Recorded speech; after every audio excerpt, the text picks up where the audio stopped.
Nos últimos 10 anos, o Rio Grande do Sul registrou um aumento de 76% da frota de automóveis. A capital gaúcha e a região metropolitana são as principais responsáveis por esse crescimento. No Dia Mundial Sem Carro, comemorado em 22 de setembro, a TVE apresenta uma reportagem especial que propõe uma reflexão sobre mobilidade urbana. Com 1.400.000 habitantes, Porto Alegre tem 794 mil veículos em circulação, ou seja, um carro para cada 2 habitantes. Para reduzir o sufocamento das infraestruturas viárias causado pelo excesso de automóveis, diversas obras de mobilidade urbana estão sendo realizadas na capital gaúcha. Grande parte delas tem recursos vindos do governo federal para a Copa do Mundo de 2014. Algumas já foram entregues à população antes do evento, como as das avenidas do entorno do estádio Beira-Rio e o viaduto da rodoviária, onde há grande circulação de carros, ônibus e caminhões. Essas obras que já foram entregues, elas fazem uma grande diferença hoje. Para a região sul da capital, onde teve uma melhora em termos de fluidez muito significativa, são 2 vias que interligam a zona sul da capital, que é uma das regiões que mais cresce hoje em termos de desenvolvimento habitacional, e também trouxe a implantação de um corredor de ônibus numa via que não existia. Toda vez que se tem grandes investimentos para se fazer em obras na cidade, visando a enfrentar o problema da mobilidade urbana, a prioridade tem sido, ao longo dos últimos 40 anos ou mais, atender o deslocamento do veículo motorizado privado, enfim, o automóvel. As grandes vias, a estrutura viária deveria ser pensada articuladamente à estrutura do sistema de transporte público. E aí, subordinadamente, perifericamente, ela atendendo também ao deslocamento aos automóveis. Mas para alterar velhos hábitos e deixar o carro em casa, são necessárias mudanças. A frota de transporte coletivo da capital possui 1.700 ônibus. O sistema é reconhecido como um dos mais eficientes e qualificados do país. Mais de 70% dos veículos possuem acessibilidade universal e cerca de 30% têm ar-condicionado. Mesmo assim, os usuários veem problemas no serviço. A passagem, estopim para a onda de manifestações realizadas ano passado, é de R$ 2,95 e é considerada cara pela população. Eu acho que poderia ter mais investimento público, acho que tem dinheiro para isso. Eu acredito que a maioria da população depende do transporte público e deveria ser uma das prioridades, e não é. Horários atrasados, às vezes, superlotações do horário de pique. E o de praxe, que o novo nunca cede lugar ao idoso. Na região metropolitana, a situação não é diferente. São quase 2.100 ônibus para atender por dia os 485 mil passageiros que utilizam o transporte. Olha, é terrível. Os ônibus que eu pego, pelo menos de manhã, são todos lotados. E a passagem é 13,05 para ir até o centro. E dependendo do lugar que as pessoas moram, eles só podem pegar esse, né? E daí acaba saindo bem caro a passagem. Como eu moro no Parque dos Anjos, então são poucas opções de ônibus que tem para lá, né? Porque a maioria dos ônibus vai só até o centro de Gravataí.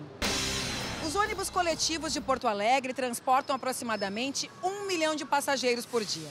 O grande desafio hoje é qualificar este serviço não apenas para os atuais usuários, mas para aqueles que ainda preferem o automóvel. Conforme a Política Nacional de Mobilidade Urbana, cidades com mais de 20 mil habitantes precisam elaborar planos de mobilidade.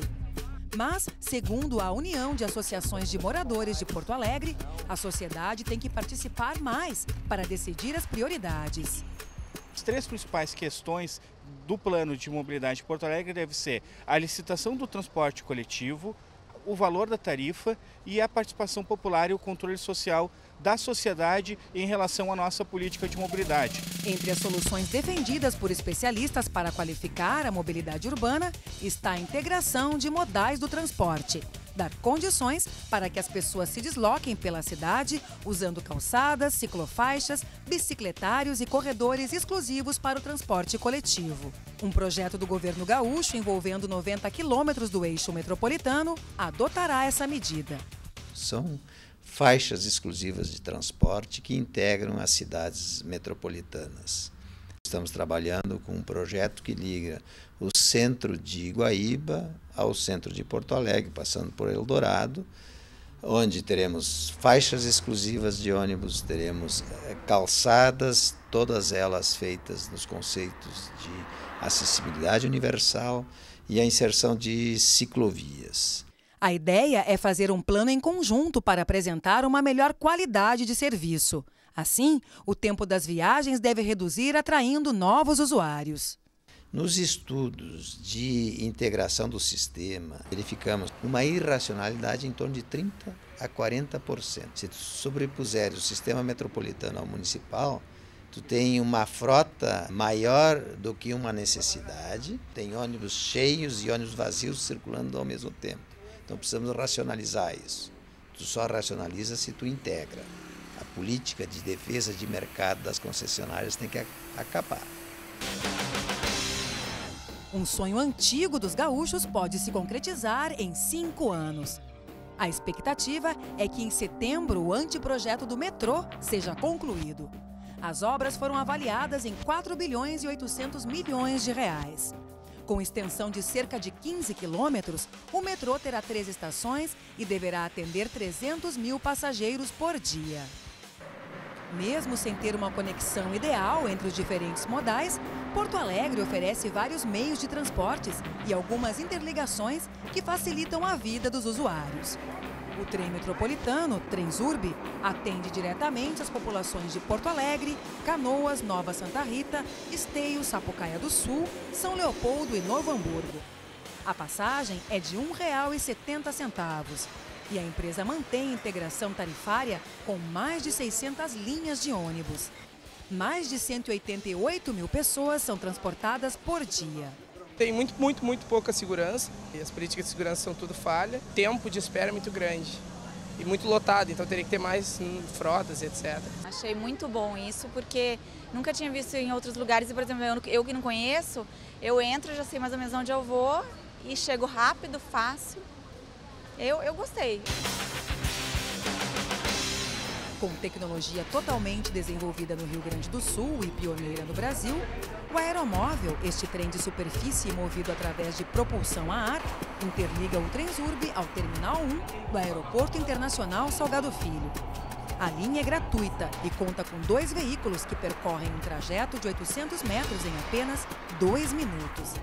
A rapidez impressionou esta família de Santa Maria, que usou o veículo pela primeira vez. Quando nós viemos para Porto Alegre para passear, vamos passear no aeroporto, vamos dar um passeio de metrô. E aí chegamos e já estávamos pensando, vamos ter que andar aquela distância depois até lá para ver o aeroporto. E foi uma surpresa inesperada e bem agradável. São 2 minutos bem interessantes, assim, a travessia de lá para cá. Outro tipo de transporte da capital gaúcha é o taxi-lotação. Este micro-ônibus leva até 21 passageiros sentados. Uma opção para quem quer unir a rapidez e o conforto pagando menos que um táxi comum. É um meio de transporte mais rápido e não tem muita gente. Normalmente quando eu venho no centro, deixo meu carro num bairro, deixei lá no Menino Deus. E agora eu venho de lotação, eu tenho médico, né? Então, pertinho eu pego a lotação, eu acho mais rápido. O catamarã também é um transporte alternativo. A embarcação realiza a travessia entre as cidades de Porto Alegre e Guaíba. A viagem, que proporciona aos usuários uma bela vista da orla, atrai também os turistas. Além disso, reduziu o tempo de deslocamento para os usuários. Hoje o pessoal, quando embarca em Guaíba ou Porto Alegre, ele sabe que ele chega em 20 minutos no seu destino, né? Coisa que hoje no rodoviário tu tem muito mais problemas, né, de, vamos dizer, um trânsito, um acidente, tu não vai garantir que tu chega no teu destino no horário que tu esperava. Dona Janete mora em Guaíba e trabalha em Porto Alegre. Assim como ela, 2.800 pessoas por dia atravessam o Lago Guaíba usando o catamarã. Hoje eu levo 20 minutos de Guaíba a Porto Alegre ou vice-versa, né? Anteriormente a gente tinha 45 minutos pelo semidireto ou 1 hora com o comum. A BR ela é muito congestionada quando tem acidentes. Qualquer acidente que ocorrer, a ponte levantar, isso já atrasa. Nos dias de chuva, pior ainda. Mas mobilidade urbana não se faz só com carros e transporte coletivo. Estimulada pela busca através de meios alternativos e sustentáveis, a população gaúcha vem aderindo nos últimos anos ao uso da bicicleta. Pedalar, além de fazer bem à saúde e ao meio ambiente, reduz o número de veículos nas ruas. Mas no Brasil, a bicicleta ainda é pouco usada. Estima-se que apenas 3% da população usa esse transporte para se deslocar de casa ao trabalho. Este empresário, que mora na zona sul da capital, faz parte desta estatística. Tudo começou há 6 anos, quando ele resolveu parar de fumar, mudar a alimentação e se exercitar. Eu me dei conta que eu não tão somente estava adquirindo saúde, vida, eu estava adquirindo uma poupança boa, porque estava conseguindo deixar o carro em casa, a gasolina, o seguro, todos aqueles itens, estacionamento que a gente gasta todos os dias para usar o carro, começaram a ficar no meu bolso e comecei a achar que aquilo era fantástico e comecei a me sentir muito menos estressado. O Plano Diretor Cicloviário de Porto Alegre, aprovado em 2009 pela Câmara Municipal, prevê 450 quilômetros de ciclovia, mas a capital tem apenas 25 quilômetros. Além de criticar a demora na ampliação do trajeto, a Associação dos Ciclistas de Porto Alegre garante que é necessário investir também em educação. Nós temos hoje boa parte dos motoristas que são devidamente habilitados para dirigir, que desconhecem a legislação de trânsito. Eles não sabem que ao ultrapassar uma bicicleta eles devem manter uma distância mínima de 1,5 metro, ou seja, em função disso eles acabam praticamente ignorando a bicicleta. Muitos deles ainda acreditam que a bicicleta deve andar em cima de calçadas. A redução do número de carros nas ruas é um dos principais desafios das grandes metrópoles. Os gestores públicos têm o dever de melhorar o fluxo e a circulação, incentivar o transporte alternativo e adotar medidas restritivas para carros. Aumentando o número de corredores exclusivos, proibindo o estacionamento, de alguma maneira dificultando a utilização do automóvel para democratizar o uso do sistema viário.